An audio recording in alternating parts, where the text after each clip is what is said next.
साथियों नमस्कार, कैसे हैं आप। मैं हूं देवदत्त मिश्रा और मूल विधि के सेक्शन में यह 5वां वीडियो मैं लेकर के आया हूं आपके लिए, जो यूपीएससी 2021 बैच के लिए निर्धारित किया गया है, उसके लिए जो है बनाया गया है। मूल विधि का तो 5वां वीडियो है यह, लेकिन ठीक ठाक ढंग से देखें तो भारतीय दंड संहिता पर आधारित यह दूसरा वीडियो है। पहले वीडियो में हमने भारतीय दंड संहिता के बारे में जाना था, उसके विस्तार के बारे में जाना था, कुछ महत्वपूर्ण धाराएं जानी थी, धारा 1 से लेकर के धारा 90 के आसपास तक। उसी दंड संहिता का आज दूसरा भाग है, जिसमें हम और कुछ महत्वपूर्ण धाराओं के बारे में जानेंगे, उसके बारे में चर्चा करेंगे। वही धाराओं को हम देखेंगे, जानने और समझने का प्रयास करेंगे, जो बहुत महत्वपूर्ण है और एग्ज़ाम पॉइंट ऑफ व्यू से जिनकी आने की संभावना बहुत ज़्यादा है। ठीक है ना। तो शुरू करते हैं इस धारा से। धारा 94 है। धारा 94 बताती है कि ऐसा कोई कार्य जिसको करने के लिए कोई व्यक्ति धमकियों द्वारा विवश किया गया हो तो वह अपराधी नहीं होगा। धारा 94 बताती है कि अगर किसी व्यक्ति को कोई धमकी देकर के कोई कार्य करवा ले तो उस धमकी के कारण चूंकि वह व्यक्ति वह कार्य करता है, स्वयं इरादतन कार्य नहीं करता है, इसलिए उसके द्वारा किए गए कार्य के लिए वह व्यक्ति अपराधी घोषित नहीं होगा। अब यहाँ ध्यान देने योग्य बात यह है कि दो उदाहरण समझिए। एक उदाहरण ये समझिए कि एक लुहार है, उसको 4-5 डकैत पकड़ लेते हैं और उसके कनपटी पर जो है पिस्टल सटा करके कहते हैं कि चलो जो है उस घर का ताला तोड़ो, ताला तोड़ने में मेरी मदद करो, नहीं तो मैं तुम्हें जान से मार दूंगा। ठीक है ना। कुल मिलाकर के कहने का मतलब उस व्यक्ति को, उस लुहार को ताला तोड़ने के लिए उन डकैतों ने क्या किया, विवश किया। तो लुहार ने ताला तोड़ा, डकैती करने में मदद की, लेकिन वह उस अपराध का दोषी नहीं होगा, क्योंकि उस अपराध को करने के लिए उसे विवश किया गया है। ठीक है ना। धारा 94 यही कहती है कि अगर किसी व्यक्ति को जबरन कोई कार्य करने के लिए विवश कर दिया जाए तो वह व्यक्ति उस दोष का भागीदार नहीं होगा। ठीक है। इसी का एक उदाहरण और समझते हैं। जैसे डाकुओं की ही एक टोली है, उसमें कोई व्यक्ति यह सोच करके शामिल हो जाता है कि अगर मैं शामिल नहीं होऊंगा तो ये लोग जो है मुझे परेशान करेंगे, और वह जो है डाकुओं की टोली में डर से ही सम्मिलित हो जाता है, लेकिन उनके साथ जो है जाकर के क्या करता है, डकैती करता है। तो जब वह डकैती करने जाएगा तो वह धारा 94 के अंदर उसको लाभ नहीं मिलेगा, बल्कि उसे जो है डकैती की सज़ा भुगतनी पड़ेगी, क्योंकि वह जो है कार्य क्या कर रहा था, स्वेच्छा से कर रहा था। डरवश भले वह डाकुओं की टोली में सम्मिलित हो गया था, लेकिन कार्य उसने कैसा किया था, स्वेच्छा से किया था।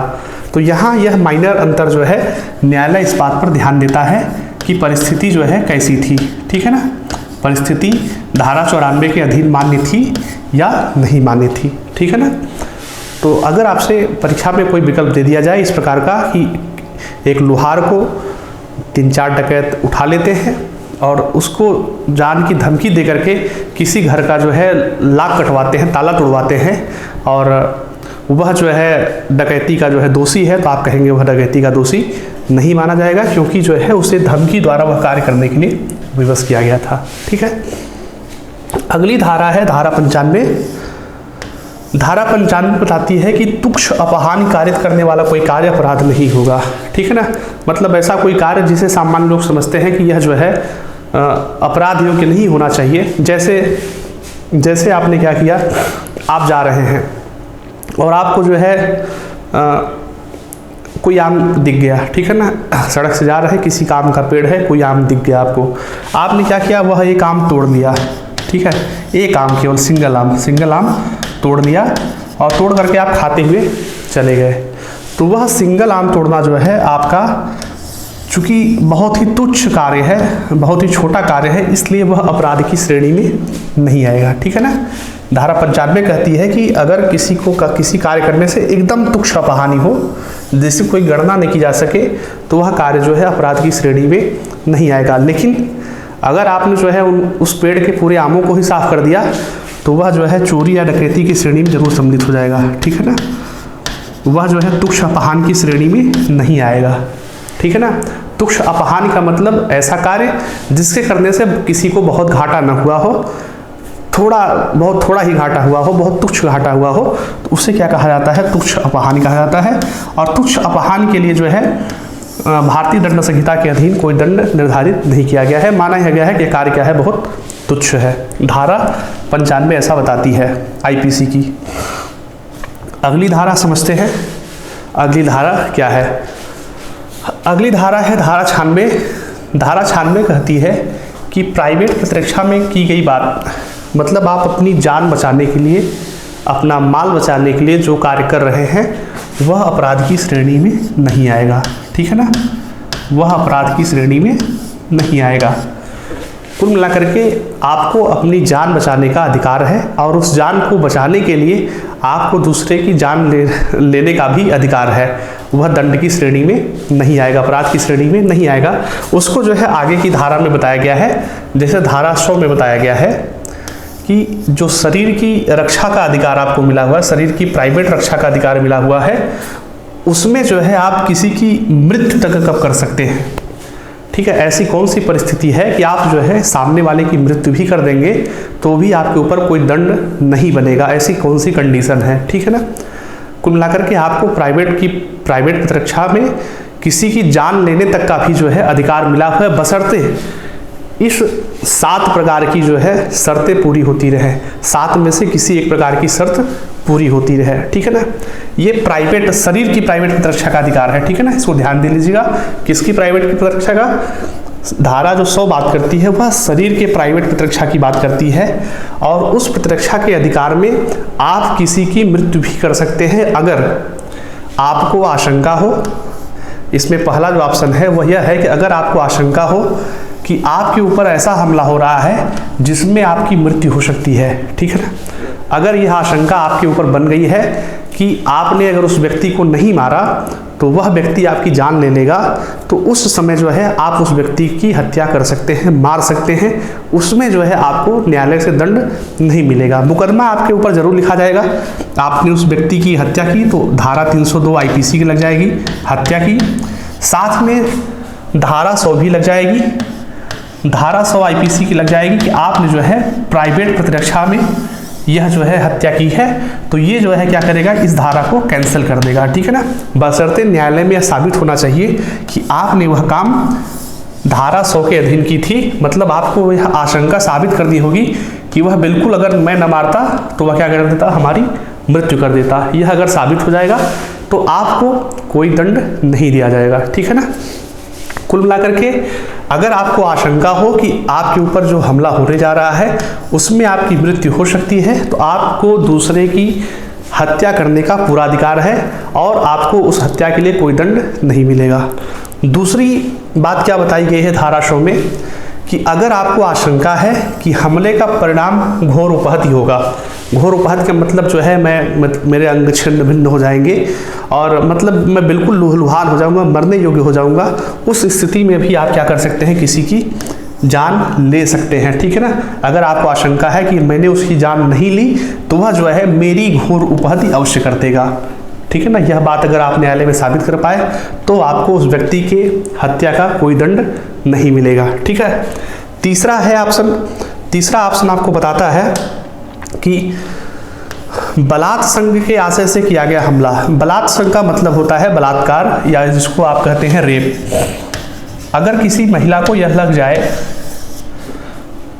या जो है किसी पुरुष को लग जाए कि कोई व्यक्ति जो है इस उद्देश्य से हमला कर रहा है कि वह जो है मेरा रेप कर देगा, तो उस स्थिति में भी वह व्यक्ति उस व्यक्ति की जान ले सकता है, जान लेने का अधिकार है। ठीक है? चौथा है प्रकृति विरुद्ध काम तृष्णा के आशय से, मतलब इसको कह लीजिए रेप लेकिन जो है अगेंस्ट नेचुरल। ठीक है ना? नेचुरल पद्धति के अलावा जो रेप किया जाता है उसको क्या बोलते हैं? उसको प्रकृति विरुद्ध तृष्णा के काम। ठीक है ना? पांचवा है अगर अपहरण के आशय से किया गया हमला। आपके ऊपर हमला इस उद्देश्य से किया जा रहा है कि आपको अपहरण कर लिया जाएगा, आपको बोरे में भर करके किसी अज्ञात जगह पर लेकर चला जाएगा। अगर ऐसी आशंका आपको लगती है तो आप जो है उस व्यक्ति की हत्या कर सकते हैं और उस हत्या के लिए जो है आपको कोई दंड नहीं मिलेगा, बशर्ते आप न्यायालय में साबित कर पाए कि वह व्यक्ति हमारा अपहरण करने वाला था। ठीक है? छठवां बताता है सदोष परिरोध हेतु, ताकि वह लोक सेवक की सहायता न प्राप्त कर सके। इसका मतलब यह हुआ, सदोष परिरोध का मतलब यह हुआ कि कोई व्यक्ति आपको उठा करके ऐसी जगह बंद कर दे, मारपीट करके ऐसी जगह बंद कर दे जिससे आप न तो पुलिस में जा सके न तो न्यायालय में जा सके, मतलब आप किसी लोक सेवक की सहायता न प्राप्त कर सके। अगर आपको उस बात की आशंका है तो उस स्थिति में भी आप शरीर की प्राइवेट प्रतिरक्षा में उस व्यक्ति की जान ले सकते हैं। सातवां कंडीशन ये है कि अगर आपको लगे कि आपके ऊपर एसिड अटैक होने वाला है, आपके ऊपर कोई अम्ल डाला जाने वाला है, तो उस स्थिति में भी आप किसी की जान ले सकते हैं, किसी की हत्या कर सकते हैं। बस आपको इन सारी बातों में किसी न किसी चीज़ को साबित करना होगा, ठीक है ना। जब भी आप कोई हत्या करेंगे तो आपके ऊपर आईपीसी की धारा 302 अवश्य लगेगी, लेकिन उसके साथ यह धारा 100 भी लग जाएगी। आपको धारा 100 में से यह एक कंडीशन न्यायालय में सिद्ध करना होगा, तब जो है आपको प्राइवेट प्रतिरक्षा का अधिकार का लाभ मिल जाएगा और आपको उस सजा से विमुक्त कर दिया जाएगा, उस सजा का दंड आपको नहीं दिया जाएगा, ठीक है ना। तो हमने यह जाना कि धारा 96 में प्राइवेट प्रतिरक्षा में की गई कोई बात अपराध नहीं होती है। धारा 100 बताती है कि शरीर की प्राइवेट प्रतिरक्षा करते समय हम कितने ऐसे कंडीशन हैं जिसमें किसी व्यक्ति की जान भी ले सकते हैं। तो वह 7 कंडीशन दी गई है। इन 7 कंडीशनों को आप जो है नोट कर लीजिएगा, याद कर लीजिएगा, ठीक है ना। ये 7 कंडीशन बहुत महत्वपूर्ण है। अगला समझते हैं। अगला जो है, अभी मैंने जो धारा 100 बताई थी उसमें मैंने आपको बताया कि शरीर की प्राइवेट प्रतिरक्षा के अधिकार में कब आप किसी की जान ले सकते हैं। धारा 103 बताती है कि संपत्ति की प्राइवेट प्रतिरक्षा के अधिकार में, ठीक है ना, संपत्ति की प्राइवेट प्रतिरक्षा के अधिकार में भी आप किसी की मृत्यु कारित कर सकते हैं अगर आपको लगे कि आपके घर क्या होने वाली है, लूट होने वाली है। 8-10 डकैत आ गए हैं गोली बंदूक लेकर के और वो जबरदस्त लूट कारित कर देंगे। उस दौरान आप चाहें तो अपने लाइसेंसी हथियार से उन डकैतों की हत्या कर सकते हैं, आपको दंड नहीं मिलेगा, ठीक है ना। क्योंकि धारा 103 सीधे सीधे कहती है कि संपत्ति की प्राइवेट प्रतिरक्षा के अधिकार में आप जो है लूट के अगेंस्ट किसी व्यक्ति की मृत्यु कारित कर सकते हैं। दूसरा है रात्रि गृह भेदन, रात्रि में जो है कोई सेंध काट करके आपके घर में घुस आए।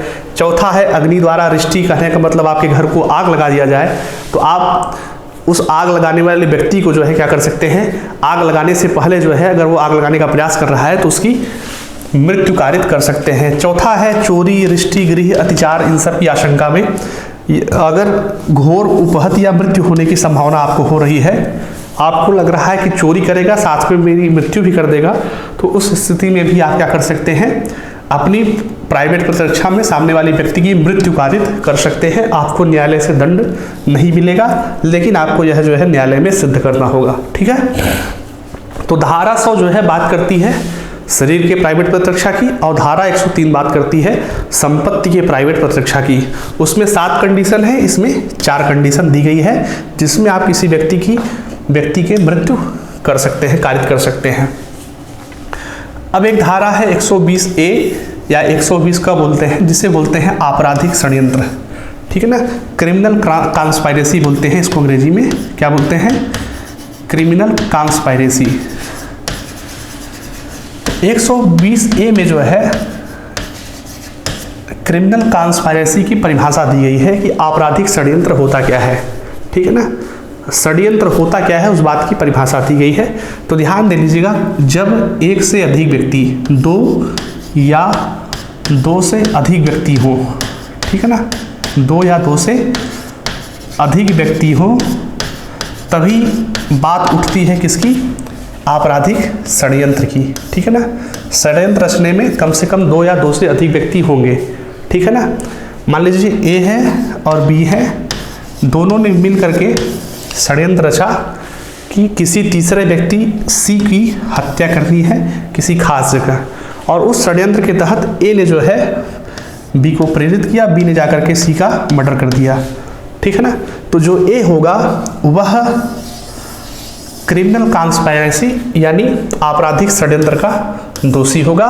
और 120B बताती है कि आपराधिक षड्यंत्र के लिए उस व्यक्ति को दंडित किया जा सकता है, यहाँ तक कि आजीवन कारावास के दंड से भी दंडित किया जा सकता है, ठीक है। 3 वर्ष के कारावास की सजा दी जा सकती है। मतलब न्यायालय जो है यह तय करता है कि किस प्रकार का दंड दिया जाना चाहिए। ठीक है ना।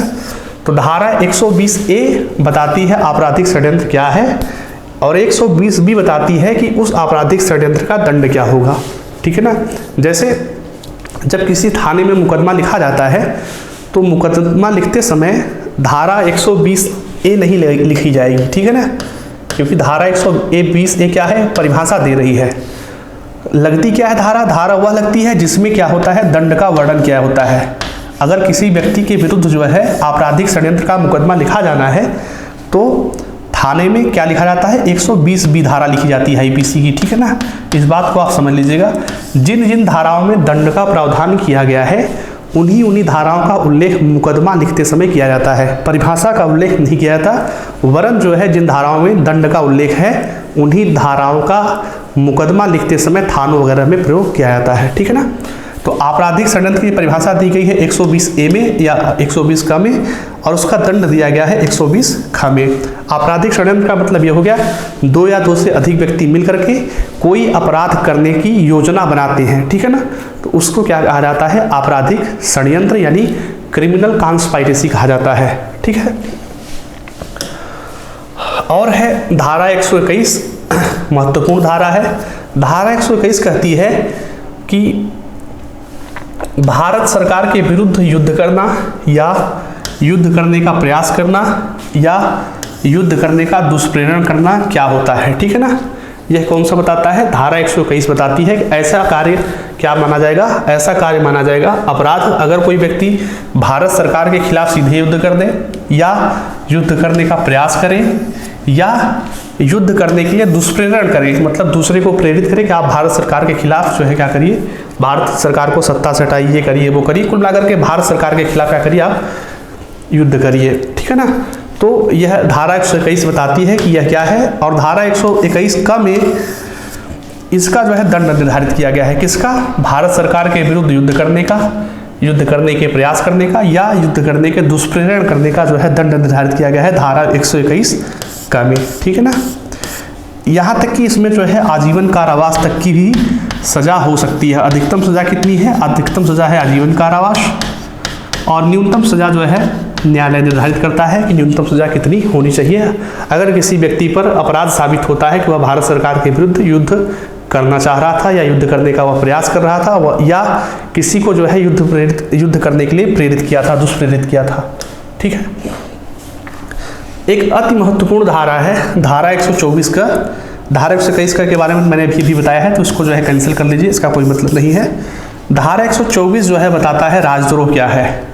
राजद्रोह को जो है अंग्रेजी में बोलते हैं सेडिशन। ठीक है ना, क्या बोलते हैं, सेडिशन। सेडिशन को जो है आराम से समझ लें। राजद्रोह का मतलब ये है कि कोई व्यक्ति है, ठीक है ना, कोई व्यक्ति है, द्रोह का सीधा सा मतलब समझ लिए। द्रोह का मतलब होता है समाज के एक मतलब समाज के एक वर्ग को जो है, किसी वर्ग को या कुछ लोगों के समूह को भड़काना। क्या करना, भड़काना। किसके विरुद्ध, भारत सरकार के विरुद्ध घृणा पैदा करते हुए। ठीक है ना, कोई व्यक्ति क्या करे, भारत सरकार के विरुद्ध घृणा पैदा करे।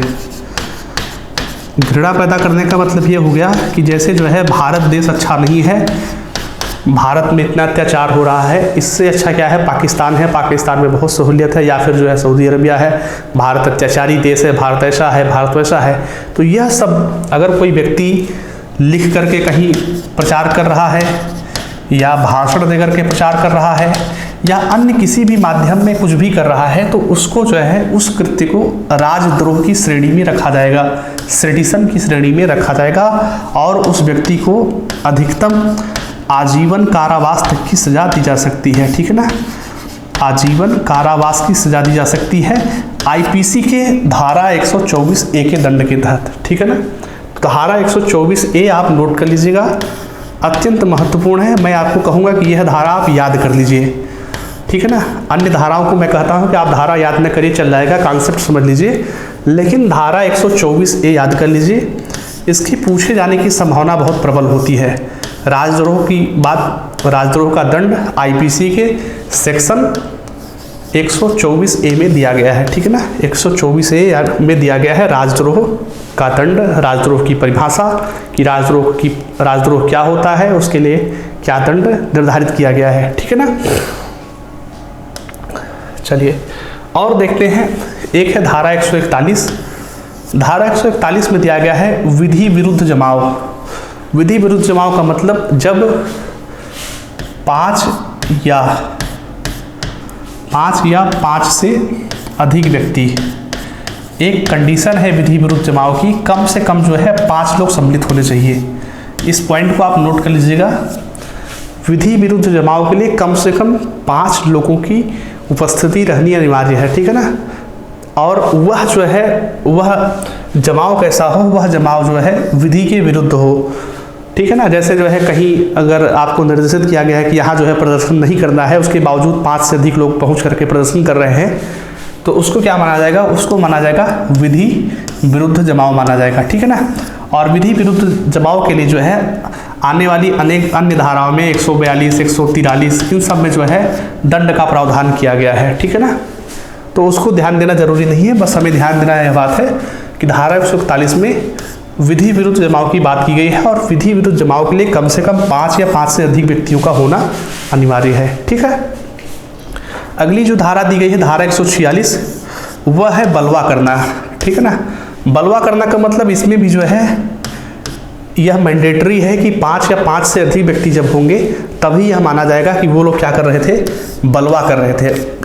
बलवा शब्द से आप परिचित नहीं होंगे, लेकिन आप गाँव के किसी व्यक्ति, कानूनी व्यक्ति से मिलेंगे, कहेंगे कि अरे यार ये तो बलवा कर दिए। बलवा करने का मतलब जैसे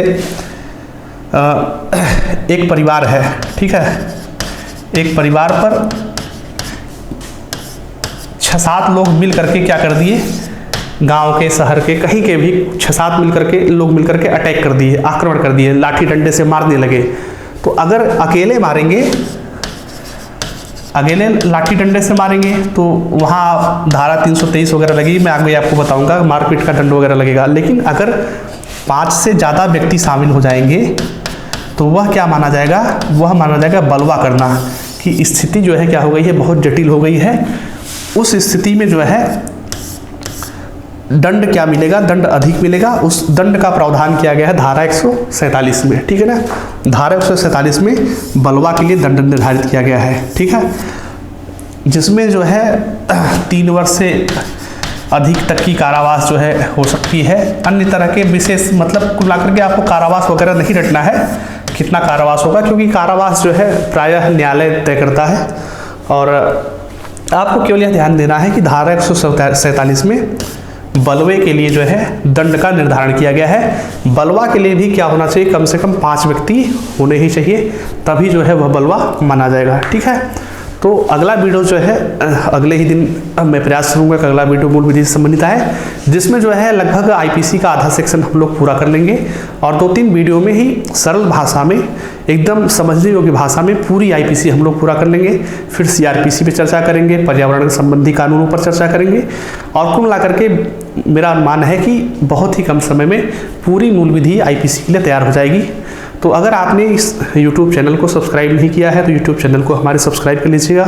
और अगर आप पढ़ना चाहते हैं डेडिकेटेड होकर के, क्योंकि कुछ वीडियोज जो है आपको अवेलेबल नहीं होंगे, वह केवल पेड बैच के लिए निर्भर होगा, तो उसके लिए आप www.coaching.in पर जाकर के कोर्स परचेज कर सकते हैं, ठीक है। धन्यवाद, नमस्कार।